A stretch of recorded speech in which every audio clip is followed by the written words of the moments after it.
ನೀವು ಏನಾದರೂ ಮ್ಯಾನಿಫೆಸ್ಟ್ ಮಾಡಿಕೊಂಡಿರ್ತೀರಲ್ವಾ, ಇದು ಬೇಕು, ಇದು ಸಿಕ್ಕಿದೆ ಅಂತ. ಅದಾದ್ಮೇಲೆ ಏನು ಮಾಡೋದು ಗೊತ್ತಾ? ದಿನಾ ಬೆಳಿಗ್ಗೆ ನಿದ್ದೆಯಿಂದ ಎದ್ದ ತಕ್ಷಣ ರಾತ್ರಿ ಮಲಗಿಕೊಂಡು ಮುಂಚೆ ಜಸ್ಟ್ ಕುಳಿತುಕೊಂಡು ಆರಾಮಾಗಿ ಕಣ್ಣು ಮುಚ್ಚಿಕೊಂಡು ನಿಮಗೆ ತುಂಬ ಹತ್ತಿರದವರು ಭೇಟಿಯಾಗಿದ್ದಾರೆ ಅಂತ ವಿಜುವಲೈಸ್ ಮಾಡಿಕೊಳ್ಳಿ. ವಿಜುವಲೈಸ್ ಅಂದರೆ ಇಮ್ಯಾಜಿನೇಷನ್. ಇಮ್ಯಾಜಿನೇಷನ್ ಯಾವ ಲೆವೆಲ್ಗೆ ಇರಬೇಕಂದ್ರೆ, ನೀವು ಕೂತಿದ್ದೀರಾ, ಅವರು ನಿಮ್ಮ ಮುಂದೆ ಕೂತಿದ್ದಾರೆ, ಇಬ್ಬರು ನಿಮಗೆ ಇಷ್ಟವಾದ ಹೋಟೆಲ್ನಲ್ಲಿ ಕುಳಿತುಕೊಂಡು ತುಂಬ ದಿನಗಳ ನಂತರ ಮೀಟ್ ಆಗಿದ್ದೀರಾ. ಯಾವ ಮಟ್ಟಿಗೆ ಇಮ್ಯಾಜಿನ್ ಅಂದರೆ, ಆ ಕಾಫಿ ಸ್ಮೆಲ್ ಬರಬೇಕು, ನಿಮಗೆ ನಿಜವಾಗಿ ಲವ್ ಆಗಿ ಇದ್ದೀರಾ ಆ ಥರ ಫೀಲ್ ಆಗಬೇಕು. ನಿಮ್ಮ ಫ್ರೆಂಡ್ ನಿಮ್ಮನ್ನು ಮುಟ್ಟಿದ ಹಾಗೆ ಫೀಲ್ ಮಾಡಬೇಕು.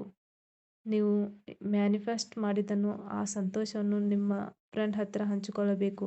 ನಾನು ಅಂದುಕೊಂಡಿದ್ದು ನನಗೆ ಸಿಕ್ಕಿದೆ ಎಂದು ಫುಲ್ ಖುಷಿಯಾಗಿ ಹೇಳ್ತಾ ಇದ್ದೀರಾ. ಅದನ್ನು ಅನುಭವಿಸಿ ನೀವು.